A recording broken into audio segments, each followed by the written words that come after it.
Welcome sa hindi masyadong late. Ano yan? Tayo na lang. Welcome sa hindi masyadong late after service fellowship. Episode 30. Yay! Sana all. New Year, new kapalpakan. Yung blue. Pasensya na po kayo. Huling pakita niya po sa camera ngayon. Agad. Nag-recruit po kami ng sanang makakasama sa fellowship. Tanggal agad. Sayang po yung pasahod. So anyway po, ako po si Brother Michael. Ako po si Brother God. Ako po si Brother John. And I'm Sister Len. Arte. Ay, kakatapos lamang po ng aming worship service, which is ang celebration po ng aming church sa ika-24 na anibersaryo ng Philippine Holy Joy Church. So 24 years old na po ang aming church. Pwede na po siya mag-asawa. And, pwede na yun. Bakit? Nga pala. Ano bang hindi ka mag-asawa? Ay, 18. Okay, so pasensya na po kung Tablet eh. sa last months po ng November at December, wala po kami mga episode. Masyado po akong busy sa taping. Artista na po ako. Hindi po, busy lang po. Marami po nangyari. Nagkaroon po kami ng family camp. After 10 years po, nagkaroon po ulit ng family camp ang church. So marami pong medyo naging busy lang po. Hanggang ngayon wala pa rin po akong boses. And then after po nun, yun nga po preparation po namin para po sa aming 24th anniversary celebration ng church. So marami pong nangyari. Pero wag po kayong maglala sa pagpasok po ng 2026, magpapatuloy po ang gawain. So andito pa rin po kami para po mag-aral, magpagbulay-bulayan ang mga message po na pinahayag ng Panginoon para sa amin po. And at the same time po para din po matuto at makapag-share din po sa inyo. Pero bago ang lahat, kamusta naman tayo after ng New Year? Kamusta naman? Siyempre, umpisa na natin bagong recruit. Si Sister Len. So, kamusta ka naman, Sister Len? Then 2 times. Sige ka.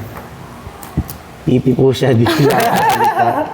Paano ba ito sagutin? New me. New year, new me. Sasagot ka lang, tao, bagay, hayop. Oo. Kamusta siya? Siguro after New Year, Tinanong ko po, nagtanong din. Ako. hindi siya katulad before.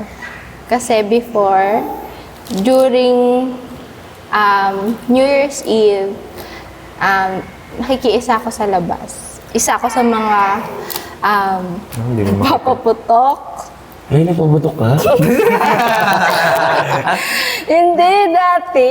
Yung medyo... Anong pinaputok mo? 5-star. Basta. Goodbye, Philippines. Pero this New Year's Eve, syempre, may gawain yung church natin. Ikaw ayun ba? Meron na. Diba? Ano yun? Wednesday night. Nga pala. Kaway pala yun. Sorry. So, ayun. Na-spend ko yung New Year's Eve ko ng naggawain. Paputok. Kaya ako. At kung saan mas peaceful na siya. Parang namatayan. Hindi ka ba masaya? Masaya. Hindi kayo. Dati hindi ko nakita yung puputok. Ngayon nakakita ko. Well, Dami. Kamusta naman? Ano na? Ano? Peaceful siya. Kuya Goy. Tijak lang. Ano? Bilis, sabi ko, bilis. Nung pumasok yung 2026, parang dumaan lang siya eh. Parang, January 4 na. Parang ganun lang. Pero nakita ko parang parang bilis nga, ang dami nangyari. Parang finispeed lang natin yung whole 21 to 24. Ayun, 25. Sabay hanggang 26. Parang narealize ko lang ang bilis. Ano para sa akin? Super. Ano sa akin, hindi masaya din naman, of course. Hindi saya. And isa lang sa napansin ko, mas madami yung fireworks ngayon kasi last year. Kasi inabangan ko lang sa bubong namin. But overall, so far so good. Lalo na nung bago tapos yung year, nung 2025, naka-attend ako for the first time dun sa Karanglan and as well sa sa family camp dun sa Karanglan. So, medyo masaya kaso bitin. Agree din ako sa akin, diba? Bitin siya. So, ayun na naman para sa akin. So, dahil na-mention mo na rin yung family camp natin,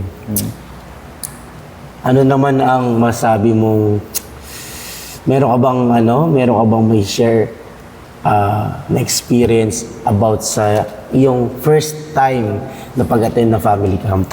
Like parang, meron ka bang unforgettable moment or may nangyari ba sa'yo supernatural? Ewan ko. May nimit Parang ano siya eh, weird feeling siya kasi hindi natin maranasan yung ganun klaseng worship service usually kasi diba yung tuloy-tuloy magkasama kayo hanggang umaga hanggang gabi yun as in full on nilagay lang natin yung past few days na yun para sa Panginoon. Naging magandang experiences din siya sa akin kasi lalo na nasa bahay lang ako, wala akong masyadong ginagawa. So nung na-experience ko yung ganun, during sa night na yun, naramdaman ko talaga yung yung pagmamahal ng Panginoon, hindi lang sa akin pero sa lahat sa atin na iningatan tayo during those past few years. So medyo na emotional din for me during those days sa pagte-testify ng mga ibang pastors. So ayan. So far so good din. Ikaw naman, new recruit. First time din. Unforgettable. So, yung unforgettable sa akin yung kung saan habang nag-worship, parang umaawit lang ako. Hindi ako yung tumutugtog.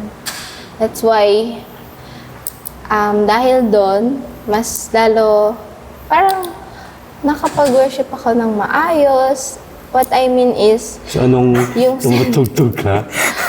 Hindi ka nakapag-worship na bahala. Ay, nare-reveal ka. kasi pag Huli! Huli ka mo. Hindi. Nako po, Kapag mga revelasyon, lumalabas na po sa ating... Sadya, oh. Bakit ikaw? nagtuturuan na po. Yan po. Hindi kapag Pastor Manny, sabi. Tadya. Hindi, pag natugtog ka kasi, siyempre, sometimes yung mind mo wala na sa worship. Ano, nakapokus ka na sa chords. Nakapokus ka na sa chords. Kung magko-chorus na ba, or magko-chorus ulit. Jobs.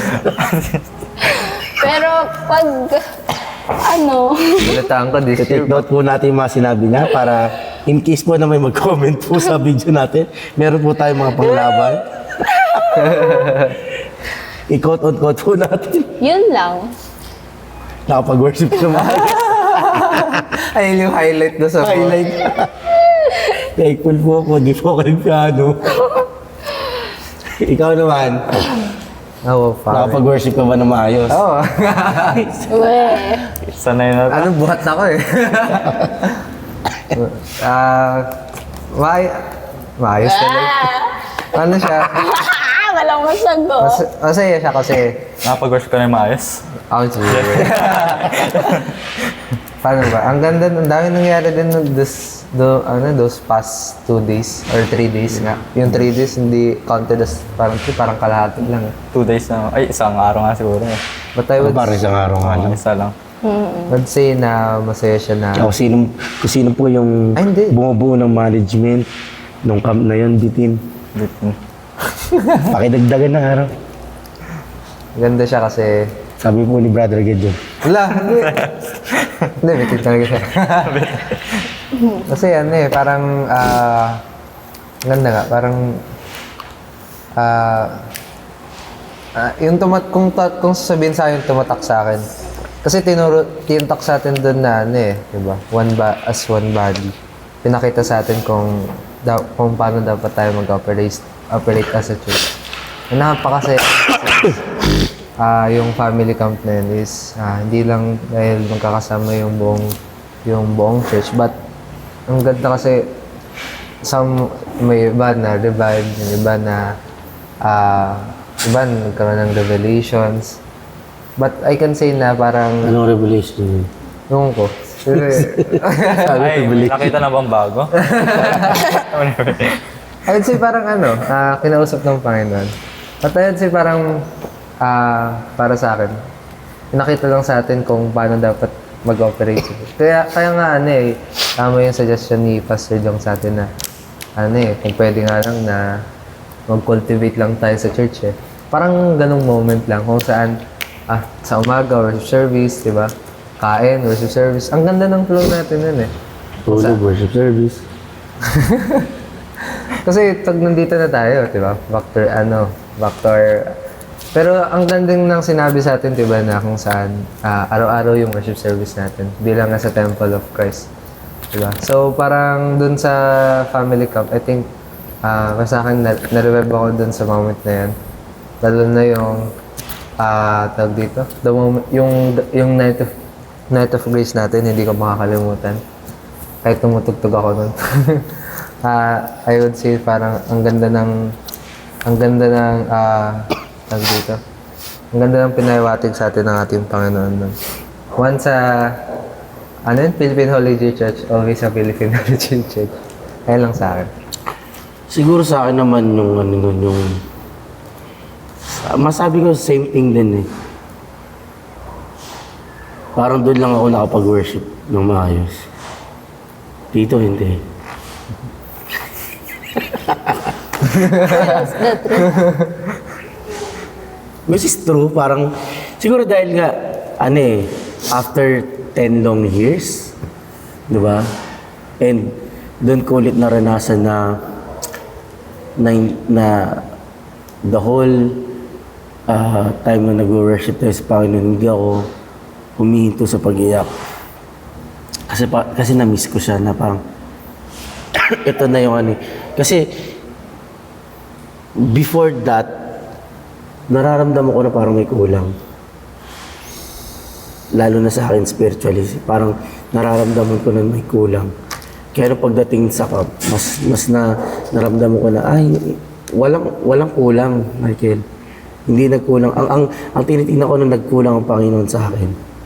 So parang kaya minsan even in our worship here, hindi ako parang aminado ako na hindi ako nagbibigay ng 100%. Kasi parang hindi ko kayang gawin. Kasi feeling ko parang may mali, may something, may flaws na naman, may mali na naman. Pero nung nandun ako, na-reveal sa akin na parang, yun nga eh. Mukhang nakalimutan mo na ata na yung worship, it's not about you. It's about Him. Ikaw yung mag-worship eh. At ang magbe-benefit nun, hindi ikaw. Para sa kanya pa rin. So that time, mas naramdaman ko na there's something wrong in me. Kaya nung second night natin na nagpupuri lang tayo sa Panginoon, tuloy-tuloy lang ako na maawit. Kaso hindi rin ako na titigil dun sa pag-iyak. Umiyak talaga ako. Hanggang sa paglapit sa harap, umiyak ako sabi ko, Lord, oo nga ako lang yung parang nagkulang. Parang feeling ko ako lang yung dahil siguro na-overwhelm ako. Parang hindi ako naging maingat. Feeling ko nagkulang ka, parang gano'n. So, maganda siya, reminder din sa akin. Naging reminder siya, naging eye-opener siya na yun nga ay hindi porket Kristiyano ka, hindi ka na matitinag. So, doon ko nakita na dapat talaga maging alert ka. And if you feel na, yun nga, pag nararamdaman mo na yung parang down na ganong feeling, it's normal. Pero sabi nga nung camp, di ba? You need to immediately go back to Jesus. To go back to the cross. Kapag nararamdaman mo na yun, lalo na kung magda-downfall ka, di ba? So talagang, ano siya sa akin, napakasaya, napaka-blessed. Which is, dadako naman tayo doon. Ano naman ang masabi niyong lesson na iniwan sa inyo ng Panginoon doon sa 3-day camp natin? Ayun. Patay. Na. Wala akong naalala lesson. Nag-notes ba? Aray ko. Magno-notes dapat ako nun, pero yung tablet ko na iwan sa church, naging full timer. Kaya di ako nakapag-notes nun eh. Pero, may in-input sa akin ng Panginoon. Kahit sa akin. Ano? Hindi. Ay, ka naman. Wala ako. Ikaw lang. Anong ko kayo dyan? Meron eh. May isa lang yung notes ko nun eh. Ano, night of din. Ayun lang. Tapos, for the past few days, hindi ko na ginamit sa phone ko kasi wala akong charger. But, Man. Hindi, syempre, una natin tatanungin yung bago recruit. Wala, Ayun, wala oh. na ako. Ano naman ang lesson na iniwan sa'yo ng Panginoon doon sa ating night, sa ating family camp na pwede mong i-share sa mga 2026 listeners natin? So, dali mag-worship pag di ako.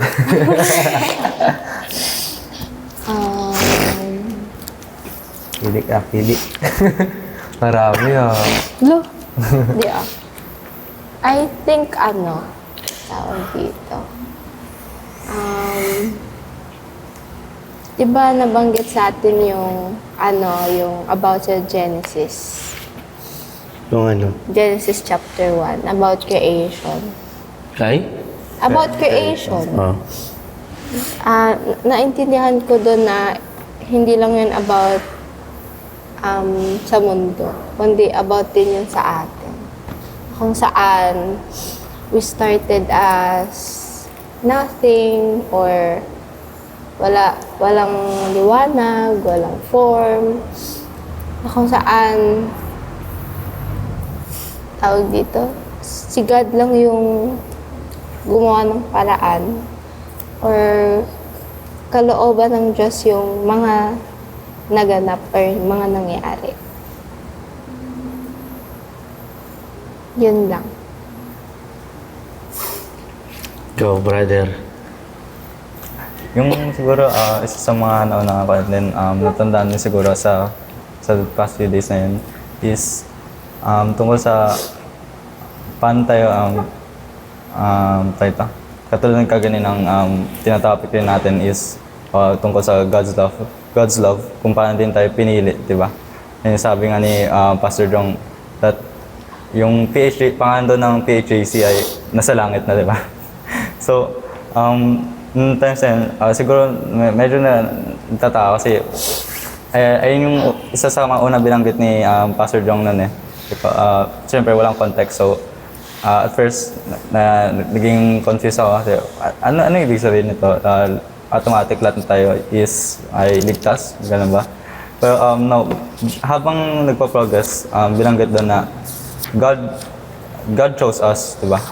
Hindi naniwala din ako sa kasabihan din na hindi lahat ng hindi lahat ng tao ay pinipili, di ba? When we're may yung dahil sa Ibig. siguro by His love din, di ba? Pinili tayo and then binanggit din na in that day God called all of us, diba? all of His members. Hindi lang dahil naging coincidence, but it all comes to His will, di ba?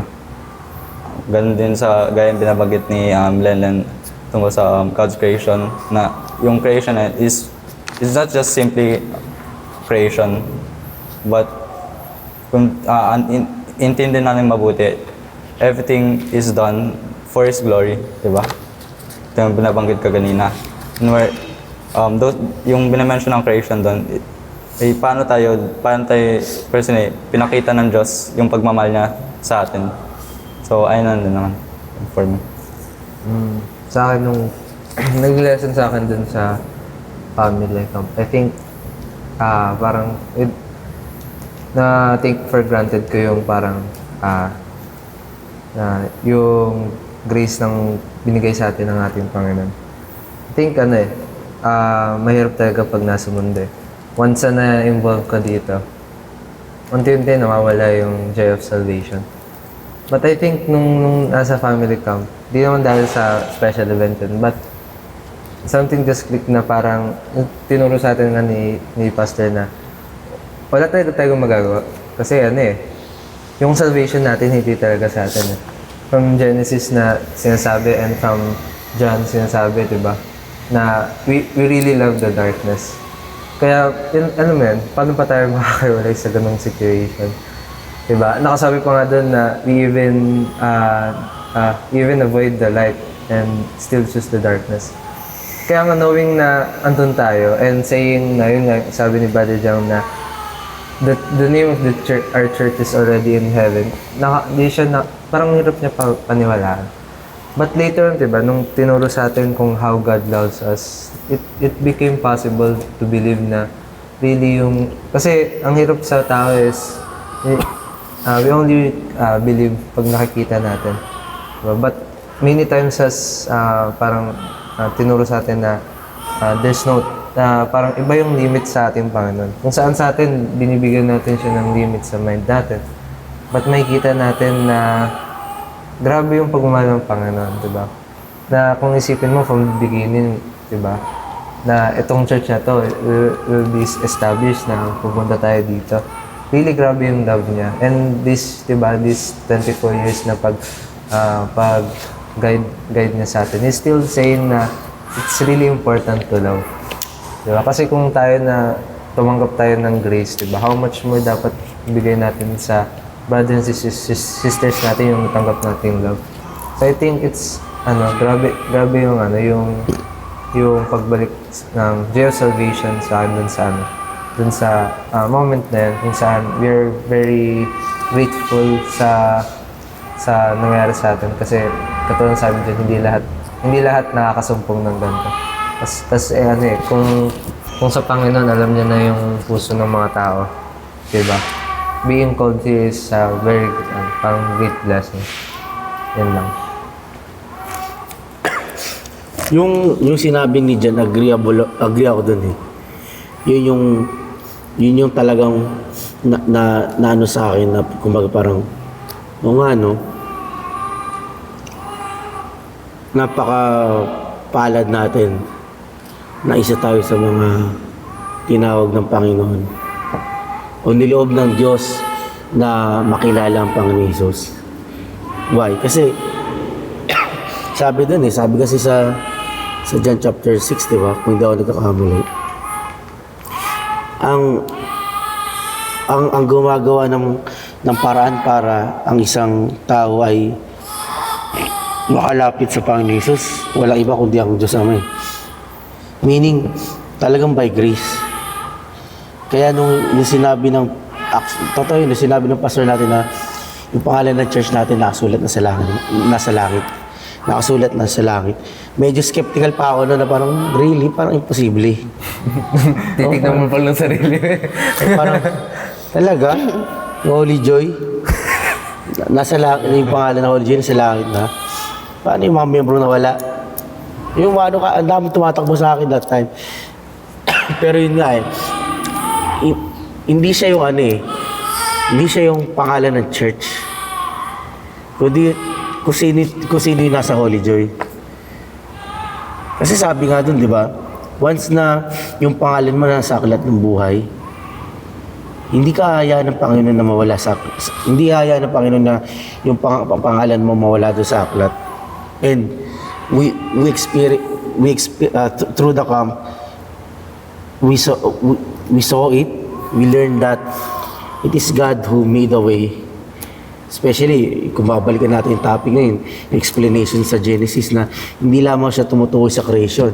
Tinutukoy nito yung spiritual status natin sa harapan ng Panginoon na we are void, formless, we are in darkness. Kasi dahil dun sa kasalanan eh. Pero hindi pa dumadating yung kasalanan na yon. May plano na yung Diyos eh. May plano na yung Diyos sa atin. And God wants every one of us to be with Him together with the Lord Jesus Christ. Kaya nga, pinadala niya ang Panginoon Jesus.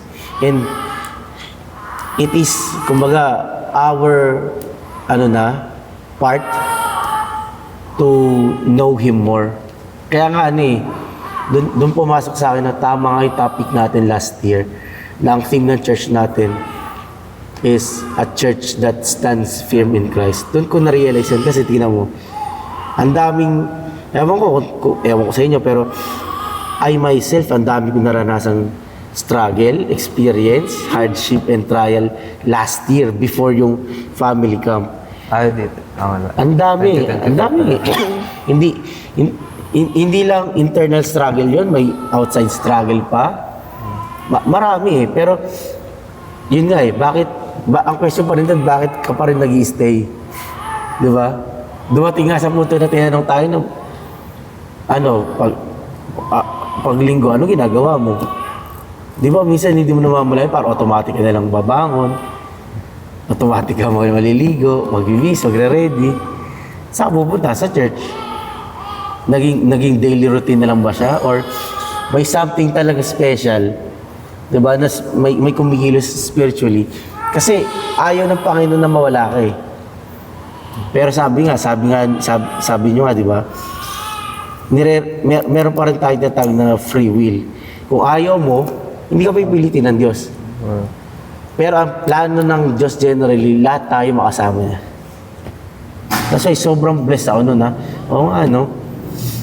Kahit na ang dami mong problema, ang dami mong struggle, hindi ka pa rin pababayaan ng Panginoon. May naano nga akong dun eh. Tawag dun. Like, kasi ang goal, ano ba yung goal natin? Makasama siya eh. Diba? Ang goal natin is makasama tayo doon sa piling ng Panginoon. Eh, paano tayo makakapunta doon? Paano natin maranasan yun? Merong path. And I think yun yung sabi natin standard path para makapunta sa Diyos. Yun. Pero dahil nga tao tayo, we deviate, lumiliko, gumagawa tayo ng sariling path natin. Diba? Pero doon ko na rin sa, kahit na nag-devoid ka, re-reroute ka Detour. ng pathway mo, sinasamahan ka pa rin ng Panginoon. Ililid ka pa rin niya. Amen. Problema nga lang, dahil nag-create ka ng path, gumawa ka ng ibang daan, hindi mo alam yung mangyayari doon eh. Kaya nga, nakakatawa na, yung faith life natin, yung way natin, para makasama ang Panginoon, parang Grab. Oo, yung navigation ng Grab. Kasi di ba lahat ng Grab rider, pag sumakay ka, especially pag nag-rent ka ng car, may mapa sila. And may standard map silang sinusundan. Pero kapag hindi nila sinunod yun at dumaan sila sa iba, Hindi ba yan? hindi na ba sila makakapunta sa pupuntahan nila? Makakapunta pa rin. Iba lang yung daan. Ang problema nga, nag-iiba lang yung daan. Minsan may struggle pa. So it means, yun nga eh. Doon ko nakita na, kapag nagdi-devoid ka ng path, nililid ka pa rin ng Panginoon. Yun nga lang, dahil nga nag-devoid ka, minsan, hindi mo alam kung anong meron doon. Kung anong struggle yung papasok. Pero ang sure mong alam doon is, kasama mo ang Panginoon. Which is, yun yung majority na sometimes, yun nga, we think hindi natin kasama ang Panginoon. Kaya minsan parang nagla-lie down tayo sa faith life. Ako naranasan ko, nag-lie down ako sa faith life. Parang tinatamad ako. Kaya sabi ko, kaya nga nasabi ko na parang tinatamad ako magpuri, mag-praise. Parang pili ko meaningless. Ito na naman, pumalpak na naman. Ayoko na. O parang ganun, naging ganun ako. Pero nung count na yun, sabi ko, Lord, nga, no? Masyado ako nag-create na on path, kung mali. Kaya sabi ko, balik ako. And doon, yun nga doon din sinabi ng Panginoon na if we are truly part of the ship of Jesus Christ, di ba?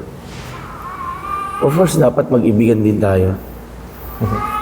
Kaya yun yung isa sa mga parang talagang pinag-pray ko na, Lord, no? Ang inutos mo sa amin kasi mag-ibigan eh. Which I think sometimes, Ang hirap. always we're lacking.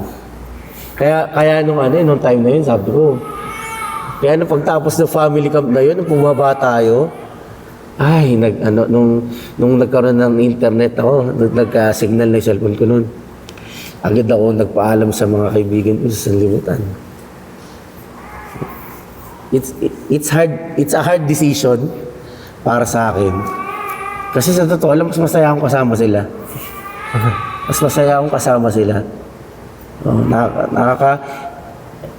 Doon ko nakita ng, pagkasama mo ang sanlibutan, iba yung saya na binibigay. Kesa yung mga kasama mo sa church. Pero wisyo. Yun nasa isip ko noon. Pero that time, sabi ko, Lord, no? Yes, masaya ako sa sanlibutan, pero hindi kasi siya permanent eh. Temporary lang.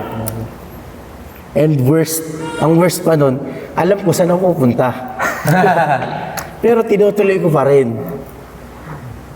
And yet, I call myself as a Christian. Di ba? Kaya sabi ko, napaka-ano ko. Tawag doon? Ang tawag sa term na yun? Para akong Hypocrite? ha? Hypocrite? Hypocrite. Sinasabi mong Christian ka, pero yung life mo, hindi Christian, hindi siya Christian life. Sinasabi mong mananampalataya ka, pero nagkakaraoke ka. Kumakanta ka. Mas kumakanta pa ako doon. Mas doon pa ako nawawala ng boses. Sabi ko, mas gusto mo pa silang kasama. Gatay. Sabi ko, mas nag-uubos ka ng time doon. Inaabot ko pa na 10:00 ng gabi. Diba? Kaya sabi ko, Lord, no?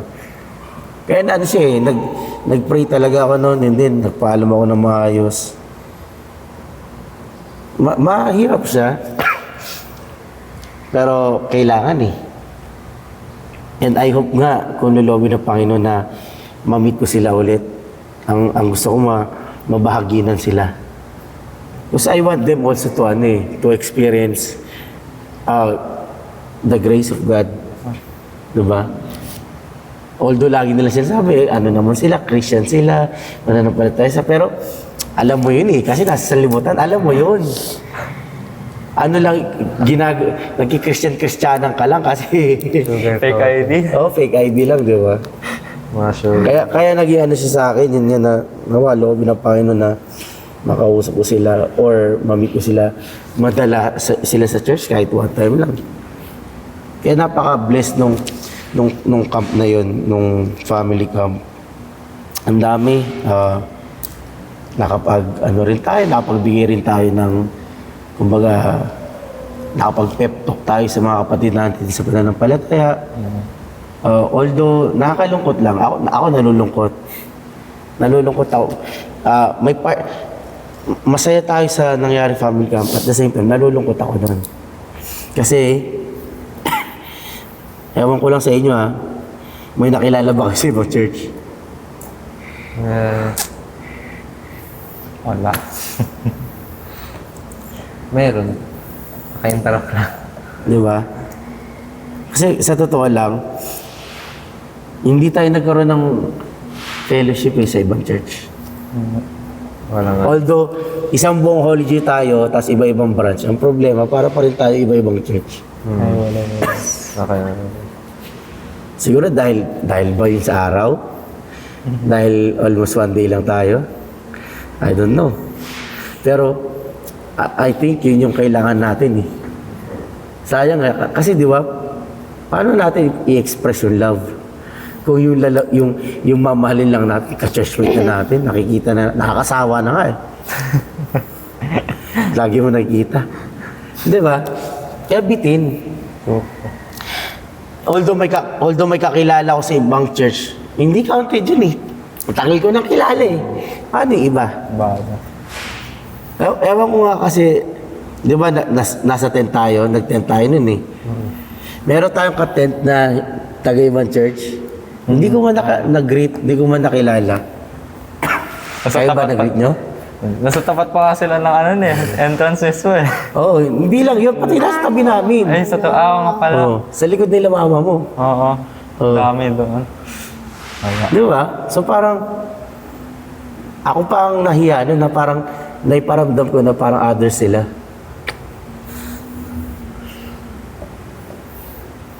So doon pala parang, oh nga no Lord, no? You commanded us to love, pero wala kaming love. Ka-churchmate na namin yun, hindi man namin binat. Hindi ko alam pangalan eh. Hindi ko understood ID ko. Hindi ko nga alam na may ID nun eh. Oo. Di ba? So parang, oo nga no, ang dami nating pagkukulang. And buti nga, nanggaling na rin sa butihin nating pastor. O, pag gusto daw natin mag-mission, magsabi lang tayo. O, edi kung loloobin na makapag-visit tayo ulit sa mga branch churches natin, bisitahin natin sila. Di ba? Kamustahin natin sila. So, yun lang. Nawa, magtuloy-tuloy yung family camp natin at sabi ata, next year, saan daw ang family camp? Aurora. Aurora.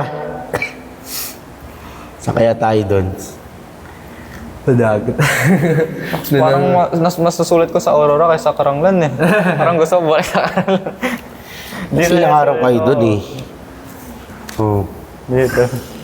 Ilang araw. Sulit kasi ang Karanglan kung hindi ka lang mag-i-stay sa Putlan. Sana pag nag-mission makasama ko. Admission kasi tayo, wala ka. Ba't ba? Bakit ba? Natisis. Thesis sa school. Tapos broken hearted. Broken hearted. Ayan, may kasama.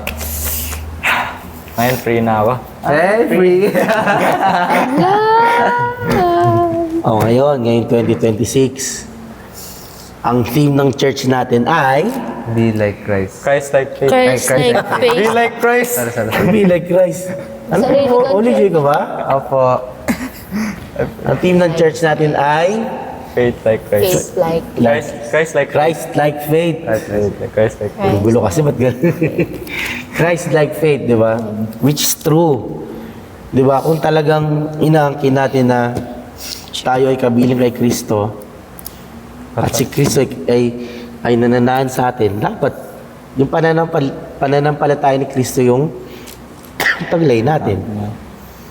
Di ba? So, ano naman po ang naunawaan nyo sa worship service natin kanina? Sigad mo. Nauna. Siyempre yung ano natin, yung bago recruit. Bakit? Ano naman po ang yung may share sa amin? Naunawaan ko na we can only dito, nag-glorify lang si God through our obedience. Hindi sa paglilingkod natin or yung mga ginagawa natin or yung mga sarili nating desisyon, kundi sa ating pagsunod. Akala natin pag sumusunod tayo, parang may babalik sa ating maganda. Pero, pag sumusunod tayo sa Diyos, is doon lang siya nag-glorify. Talaga? Which is, Naado mo yung bago. Talaga? nakikita ko sa sarili ko na sa tingin ko nga, I can't glorify God. Quit ka na. But, yun. Yun yung talagang natanggap ko kanina? Siguro sa akin, diba, grabe din, knowing na hindi nag-uusap yung pastor natin, di ba? Pag gumagawa sila ng ganitong types of sermon, makikita natin na konektado yung sermon ni Pastor Dong tapos kay Pastor Manny. Kasi katulad nga ng binanggit ko kanina, di ba? That the church is the body of Christ. So, ang naging title nga natin ko kanina is yung siguro opening or introduction din sa magiging tema ng church natin, which is yung Christ-like faith. Diba? Nakasulat din sa kung maalala natin yung sinabi ni Pastor John kanina, diba? Lahat tayo, we must live for His glory. Kasi kung hindi natin nagawa mga bagay na to, paano natin makakonsider yung sarili natin as being one with Christ, diba? If the church is a body, dapat din, ang makakita rin na sa faith natin, which is Christ, diba? Kung sa pinag-usapan natin noon, diba? Ay nagsiserve ng identification natin bilang Christians, which is Jesus Christ. Medyo guilty ako siguro din ng mga binabanggit ko ganyan kasi simple lang hinihiling ng Diyos dito, diba? How we can glorify Him. But yung reason kung bakit tayo pinrate, so that we can glorify Him. And through what, diba? Kung tatanungin natin yung sarili natin. Diba, saan yung verse? Nasulat dito. Check muna natin yung Romans chapter 5 verse 8. 5 verse 8. Nasulat dito. But God commanded His love toward us in that while we were yet sinners, Christ died for us. Makita natin yung pagmamahal ng Diyos, diba? Binanggit niya ganina, bakit ito ginawa ng Kristo, no? Bakit kasi niya pakita yung love natin sa atin? Dahil ba trip-trip lang ba niya? Walang significant reason? No, ginawa ito ng Kristo is to glorify the name, diba? The name of Christ and God. Makita natin pinakita rin ng Diyos what is true love, diba? Kung babasahin din ulit natin sa main verse natin, makita na yung characteristic ng love, diba? Which is nasulat yun sa 1 Corinthians chapter 13, verses 1 to 8. Titingnan natin. Kung ako'y magsalita ng mga wika ng mga tao at ng mga anghel, tatapat wala akong pag-ibig, ay ako'y naging tanso na tumutunog o batingaw na umaalingaw-ngaw. At kung magkaroon ako ng kaloob panghula at maalaman ko ang lahat ng mga hiwaga at ang lahat ng mga kalaman, at kung magkaroon ako ng buong pananampalataya, na anupat mapalitan ko ang mundo, datapat wala akong pag-ibig, ay wala akong kabulan. At kung ipagkaloob ko ang lahat ng aking mga tinatangkilik upang ipakain sa matuka, at kung ibigay ko ang aking katawan upang sunugin, tatapat wala akong pag-ibig, ay wala akong pakikinabangin sa akin. Ang pag-ibig ay mapagpahinuhod at magandang loob. Ang pag-ibig ay nananaghili. Ang pag-ibig ay hindi nagmamapuri, hindi magpalalo, hindi nag-uugaling mahalay, hindi hinahanap ang kanyang sarili, hindi nayayamot, hindi naaalumana ng masama, hindi nagagalak sa kalikuan, kundi nakikigalak sa katotohanan. Lahat ay binabata, lahat ay pinaniniwalaan, lahat ay inaasahan, lahat ay tinitiis. Ang pag-ibig ay hindi nagkukulang kailanman, kahit maging mga hula ay mga tatapos, maging mga wika ay titigil, maging kaalaman ay mawawala. So, sa mga binanggit pa lang, nakita ko, oh my gosh, wala na ata akong pag-asa. That's stupid. Kasi lahat ng binanggit doon, di ba? Makakita ko, ang dami kong pag-ukulang, di ba? Kung sa tingin natin yung pag-ibig, Kaya ba iniwan ng jowa mo? Ay, kulang. Hindi. Bitin. Kulang. Siguro. Kasi, ayun siguro sa mata natin, of course. Ayun yung naging definition natin ng pag-ibig, di ba? Pero, makakita na, grabe yung pag-ibig, di ba? Pinakita ng Diyos sa atin, di ba? To the point na, kaya niya yung bigay yung sarili niyang buhay. Di ba? Para bigyan tayo ng grace, di ba? And then to also glorify His Father's name. Naging mahirap sa akin kasi, of course, nananaig pa rin ang old selves natin, di ba? Napakalakas. Mahirap. Lalo na pag nakita mo araw-araw yung mga kinakainisan mo, oh my gosh. Mahirap. Pero of course, dami. Pero may isa to, joke lang. Joke.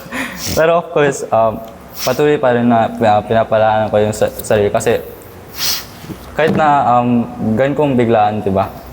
Kung mamamalin natin isang taon na kinagagalitan mo, parang may natanda na sinabi ka, parang nagiging plastic siya, di ba?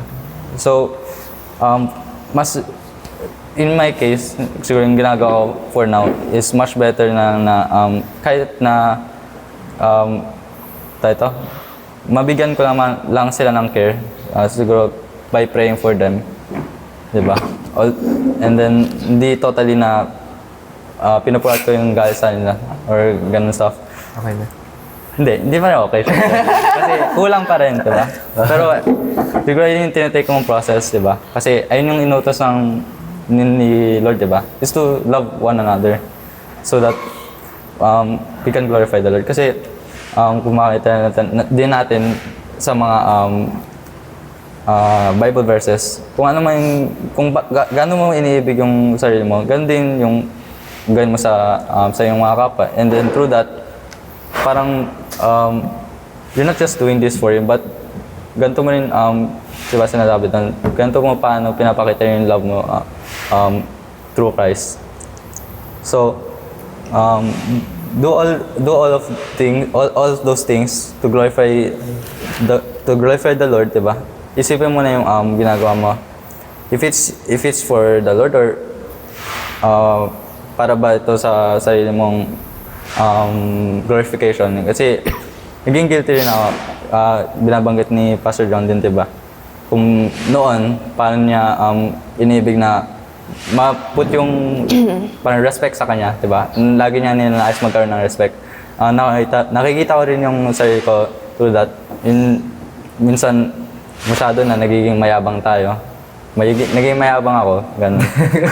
Ikaw lang. Huwag mo damay. Nagiging mayabang.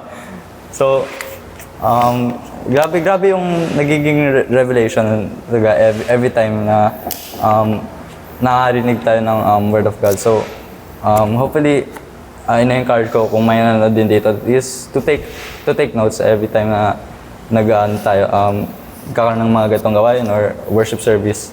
Diba? At natawa rin ako ng una kasi yung inaano ni Pastor John, diba? Yung lahat pinatayo tapos pinabasa. Siguro kasi inisip, so tingnan mo, ba't kaya ni Pastor John ginawa yun? Pero para sa akin kasi, mostly kasi yung mga tao dyan, minsan di binabasa yung screen. Siguro kaya pinatayo para maka-engage. So, walang hinawakan siguro, hindi sila distracted para nakafocus na sila sa TV, which is a good start din siguro. Nagustuhan ko yung ganong technique para bumasa lahat. Marinig mo, mas madaming nagbasa kaysa sa nung last Sunday diba? Although medyo naalungkot kasi syempre di naman natin siguro, ayaw ko rin naman mag-judge but di natin alam kung lahat ba talaga nakikinig dito, diba? Kasi damagad na Pastor Man, diba? Or Pastor Dong na minsan pumapasok lang dito tapos maya-maya lumalabas rin, diba?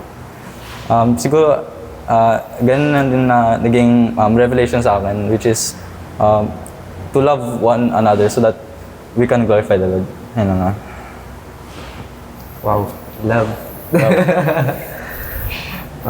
So to, idadagdag ka lang sabi ni Brother John. I think parang, pero bago yun, basahin na natin yung sa binigay ni Pastor sa atin. Which is, sino ba yun? Hindi.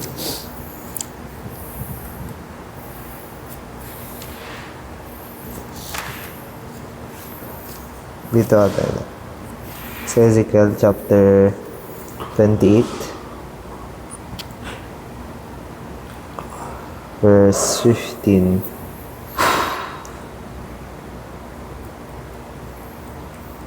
Sabi dito, ikaw ay sakdal sa iyong mga lakad. Mula sa araw ng ikaw ay lalangin, hanggang sa kalikuan ay nasumpangan sa iyo. Sa 70, ang iyong puso ay nagmataas dahil sa iyong kagandahan, iyong Hinahamak ang iyong karunungan dahil sa iyong kaningingan. Aking inihagis ka sa lupa, aking nilagay ka sa harap ng mga hari upang kanilang masdan ka. I think parang dun sa tinuro ni Pastor Jong, habang ini-evaluate ko yung sarili ko, I could say na another love again. Nakapagod.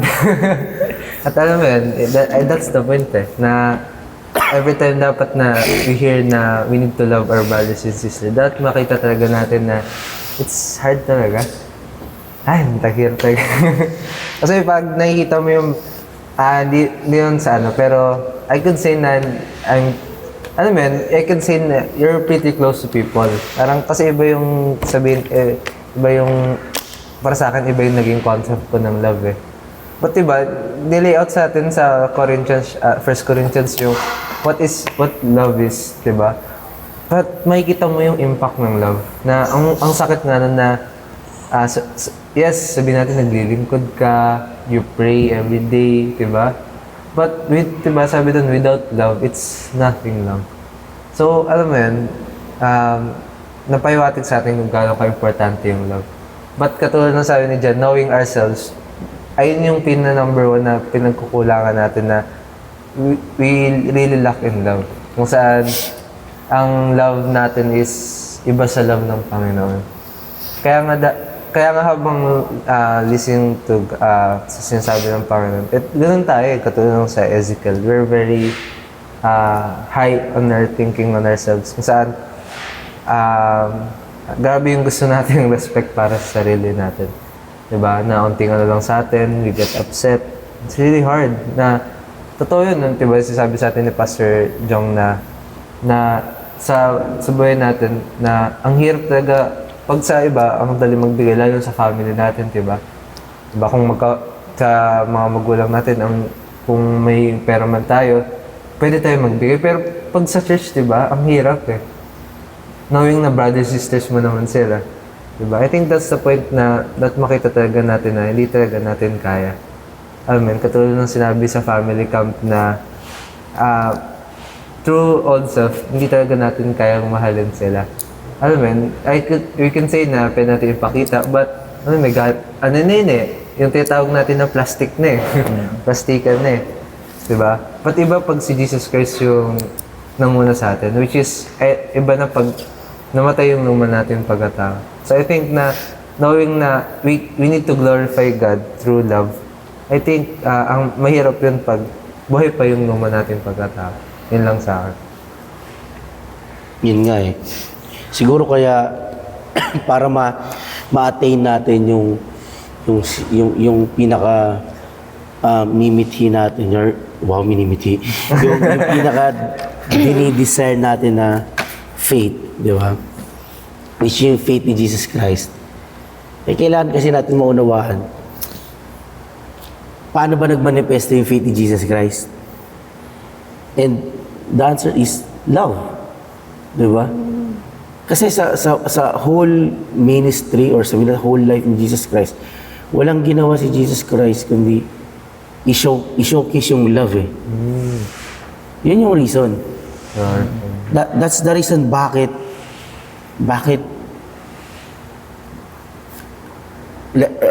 yun nga lahat ng ginagawa na it glorifies God. Why? Because He shows the love of God. And yun nga, di ba, sabi nga ni new recruit na paano daw natin mabibigyan ng kalwalatian ng Diyos? Maging obedient.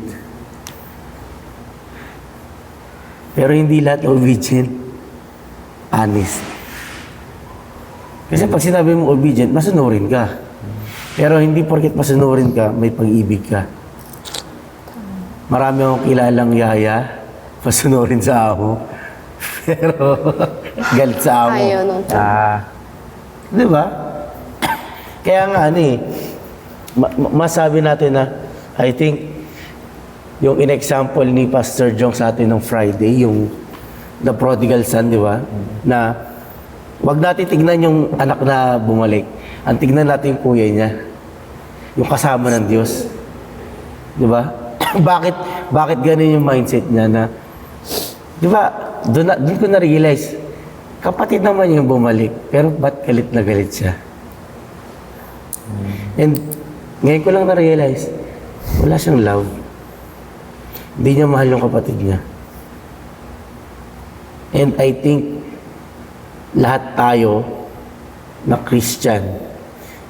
Kasi minsan kasi ginagawa example yun, di ba? Lalo na pag nag-backslide ka, ikaw yung prodigal son, ikaw yung bumalik.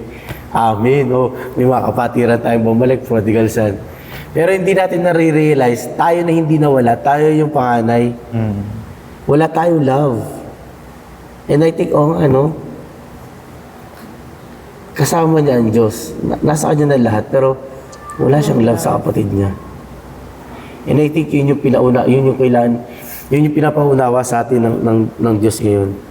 Na now that we are in Christ, dapat taglayin din natin talaga kung ano yung mga katangian ni Kristo.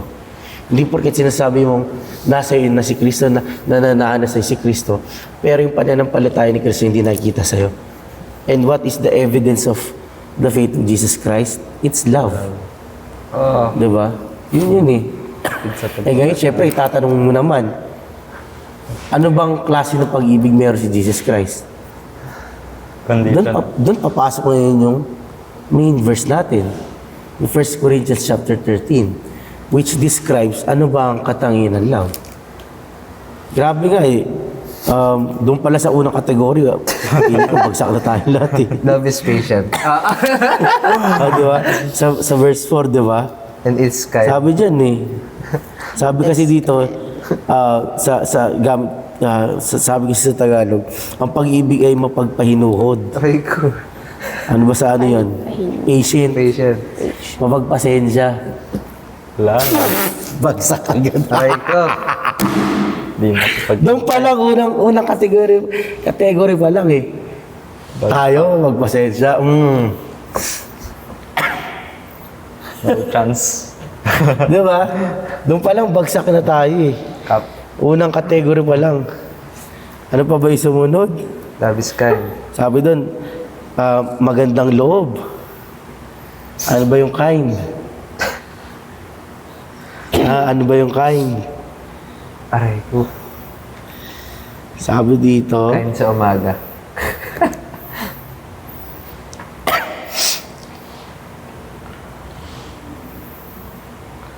nagpapakita ng kabaitan, mabait.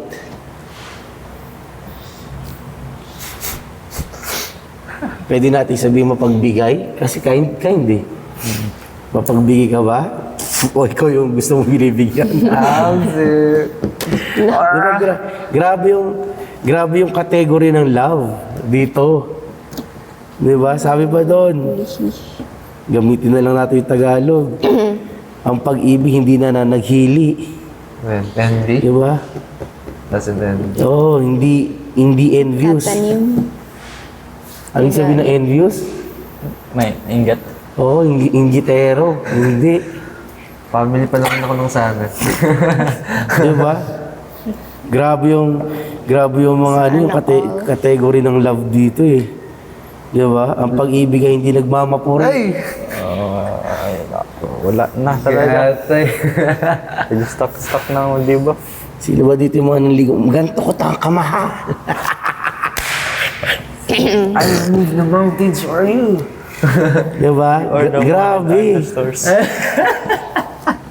Kaya nga doon natin makikita na ito yung kind ng love na gusto ng Panginoon na taglayin natin. Kasi yun nga, yung love kasi natin, nakabase kasi tayo sa... Sarili natin. Hindi yun eh. Yung love kasi natin, nakabase sa love din na tinatanggap natin. Kaya nga, kung ano yung love na natatanggap mo, sinusuklian mo lang ng ganitong sense. Depende pa yun sa pagbibigyan mo ng love. Kasi honestly, kung magiging totoo lang tayo, hindi pantay-pantay ang love natin sa bawat isa eh. Mayroon talagang isang tao na pag minahal mo, sagad. Yung isa, Ano yun? Tinipid. Tipid. O, kasi ganun yung ano natin eh, di ba? Nagbibase siya sa ano mo, sa May emotion standards mo, eh, sa no? standards mo, may category ka. Pero Takto. ito kasi hindi eh. Kaya nga, di ba, yung sa Ephesians chapter 5, I think, Ephesians 5 ba yun? Verse 8. Di ba?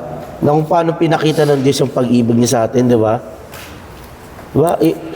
Nung makasalanan pa tayo, si Kristo namatay para sa atin. That's the love of God for us. Diyan natin maunawaan na marirealize natin, nga, no?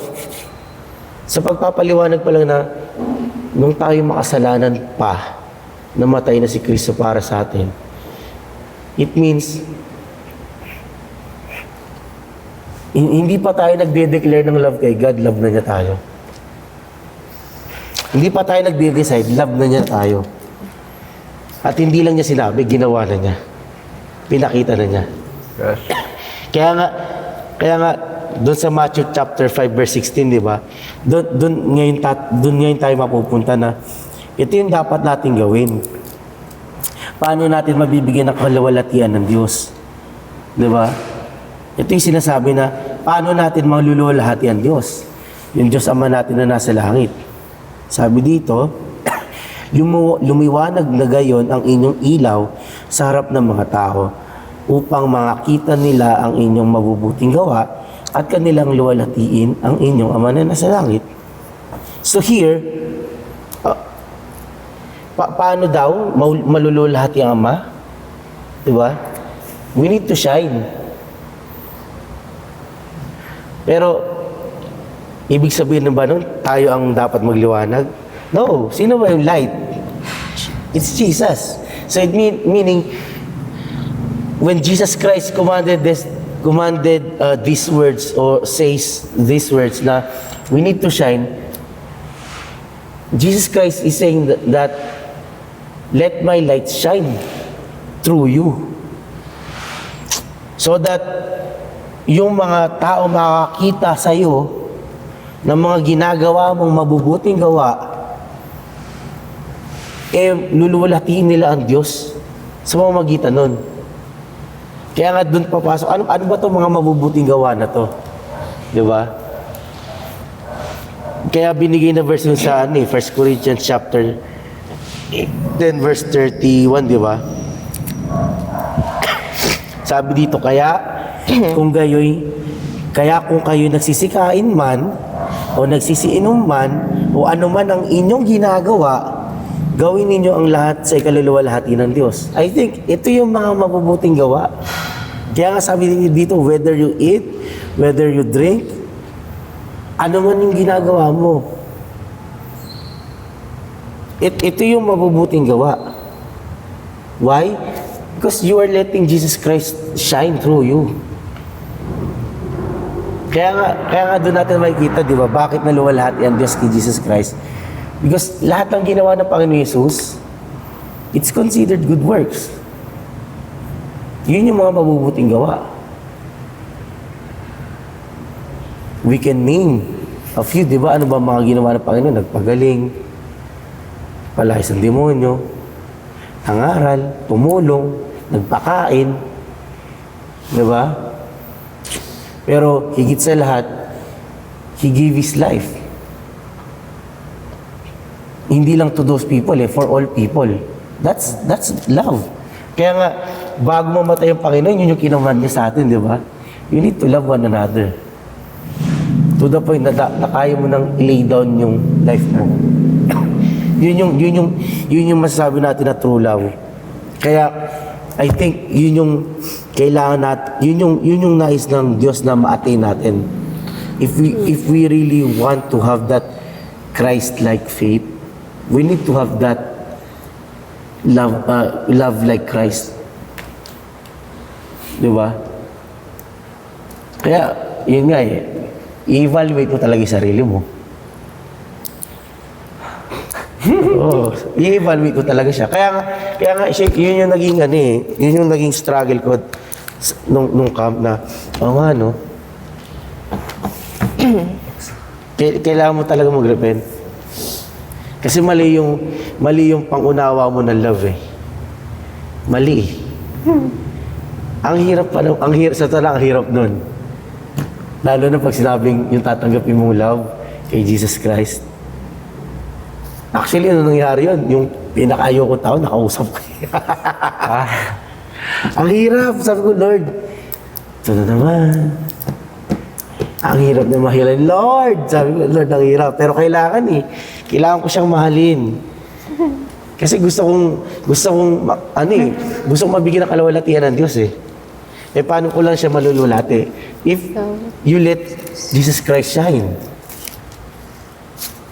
And doon ko naunawaan na, yun nga, no? Tama rin yung sinabi ng pastor natin na, that's why you need to carry your cross every day. Why? Ano ba yung cross? Ano ba yung cross natin? Di ba yung cross natin? Yun yung mga shameful things na ayaw mong i-reveal. But when you carry your cross, you are crucifying it to the cross eh. Meaning you are revealing it. At kailangan mo siyang ilantad. Kailangan mo siyang mahubad. Kailangan ma-expose ka. Mahirap sa umpisa. Mahirap talaga eh. Kasi kailangan mo ma-expose eh. Kailangan mo mahubad. Kaya sabi ko, nga no Lord. Hindi siya madali. Pero kailangan mo siyang dahan-dahanin. Pwede mo siyang dahan-dahanin. So, kinausap ko siya. Sabi ko, sige Lord, makikinig ako. Then, sa awa ng Panginoon, kahit pa nagkaroon kami ng maayos sa usapan, sabi ko, mabuti na, kahit pa paano. I'm not saying na okay na. Meron pa rin struggle eh. May struggle pa rin. Kaya ano siya eh. Kaya talagang, yun yung kailangan natin ma-attain this year. Na taglayin natin yung pag-ibig ng Diyos. Kasi, ang nakakalungkot kasi kung lahat ng ginagawa natin, sabi mo nga, Brother God, kahit anong gawin mo, kung wala naman yung pag-ibig na yun, wala din. Kahit na sabihin mong maglingkod ka, kung wala yung pag-ibig na, kagaya ng pag-ibig ni Kristo, wala din. And, alam ko yun yung ayaw natin mangyari. Diba? Na parang yung effort mo masayang. Ewan ko sa inyo, pero ako ayokong iba yung pakiramdam ko pag yung effort ko, parang feeling ko yung effort ko hindi appreciated. I don't like that. Sa totoo lang. Kaya sabi ko, nga no Lord, no? Paano kung ikaw, yung mga ginagawa ko, inayawan mo? Ang hirap, no? Sabi ko, Lord, anong gagawin ko? Actually, struggle ko yun na, yun ang mindset ko before camp. Lord, ano ba yun? Lahat na ginagawa ko. Yun yung prayer ko, lahat na ginagawa ko. Lahat ng paglilingkod, ginagawa ko. Ako na naglalabas ng pera sa sarili ko, ginagawa ko na. Bakit parang hindi ka happy? And then, doon ko na-realize, wala ka kasing love mind. Wala kang ganun eh. Sabi ko, nga, no? And nakita ko rin na minsan gumagawa ako out of frustration. Hindi na love. Sabi ko nga, no? Napakamot ako eh. Sorry, Lord. Kaya ano siya eh, parang na ano ako, tawag doon, na factory reset ako nung camp. Para ako na factory reset. Kasi ang dami ko ng virus. Nag-clean state ako na cellphone. Factory reset ako. Kaya sabi ko nga, no? Wala na akong love. Kaya ngayon, maintindihan natin bakit sinabi ni Jesus Christ sa Revelation eh, wala na yung una mo pag-ibig. Alright. Ibalik mo na. Ngayon, mas naging malinaw siya. Bakit sinabi ni Jesus Christ, go back to your first love. Kasi yun yung ano eh. Kasi yun yung, ewan ko sa inyo ha, pero nung first time na nag-decide ako kay Lord na maglilingkod, yun yung time na pinakamaalab ako. And I think para sa akin lang, opinion ko, I think yun yung close sa pag-ibig ni Jesus Christ eh. Pero dahil first time nga yun, dahil lang siya nawawala. And yun yung kailangang ibalik. Na parang lahat. Dahil sobrang mahal mo si Jesus Christ, kaya mong gawin lahat. And I think yun yung nawala. Kaya sabi ko, oo nga, no? Yung pala yun, Lord, yung first love na yun. Akala ko magre-repent ka lang. Okay na. Yun na nasa isip ko na, mag-repent ka lang. Basta magawa mo yung true repentance, okay na. Yung pala mali pa rin. Mali pa rin. Kailangan natin yung true love. Di ba? So, yun lang, na napakasaya nung anniversary natin na masabi ko nga, simple lang yung anniversary natin. Mas bongga pa yung mga nakaraan eh. Ang gusto ng budget. Walang budget. Walang design eh. Sino makita? Joke. Di ba? Pero grabe eh. Busog naman tayo spiritually. Yes. Di ba? Kung naunawaan po natin. Di ba? Kaya I highly recommended din po sa mga listeners namin, sa mga kapatiran, sa mga part ng PHJC fam. Huwag po kayong makontento na papakinggan niyo yung salita ng Diyos na isang upuan lang. Makinig din po kayo sa Facebook, sa YouTube, sa live. Makinig din po kayo and mag-review po. Huwag niyo pong gagawin yung background music, yung worship service. Huwag kayong gumaya sa misis. Check nyo kung may lag. Yung misis ko, ginagawang background music yung ano eh. Nag-worship service ako habang nagluluto. Tinanong ko, ano tinuro ni Pastor Jong? Sunny side up. Di ba? Mas maganda talaga may quiet time ka na makikinig ka, focus ka lang sa sa worship service. Check nyo kung may lag pa. Para malaman nyo kung may love pa ba. Click the heart reaction, guys. Di ba? Heart ba? O kasi ganun yun eh. Siguro, hindi natin sila ginajudge, pero I think meron talaga na believer na from the very start up to this point, yung pag-ibig niya sa Panginoon hindi pa rin nagbabago. Wow. I think meron. Pero I think random lang yun eh. Or select few lang, no?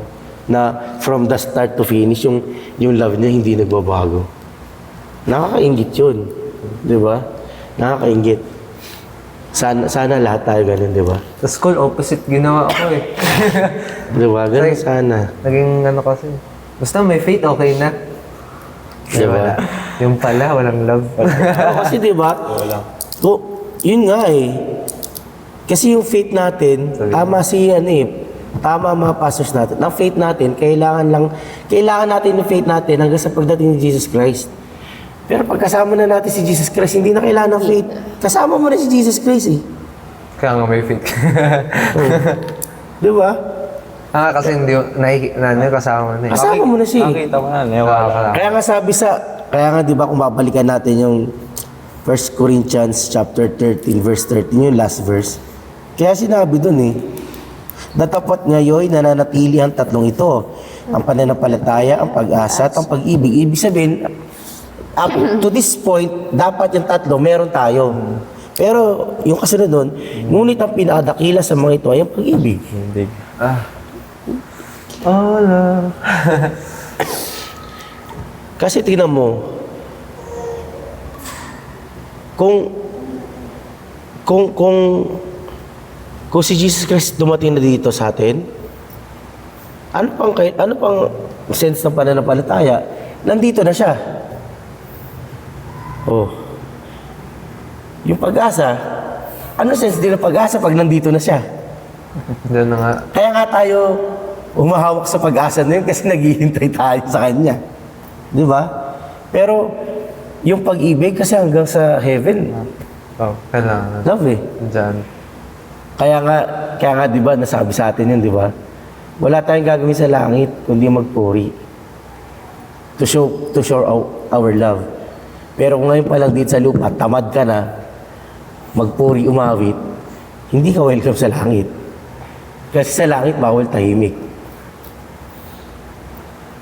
Kaya kumakanta na ako eh. Dati, tagapalakpak lang ako eh. Sintonado. Nagkamali na ng ano ba yan? Nag-practice ba sila?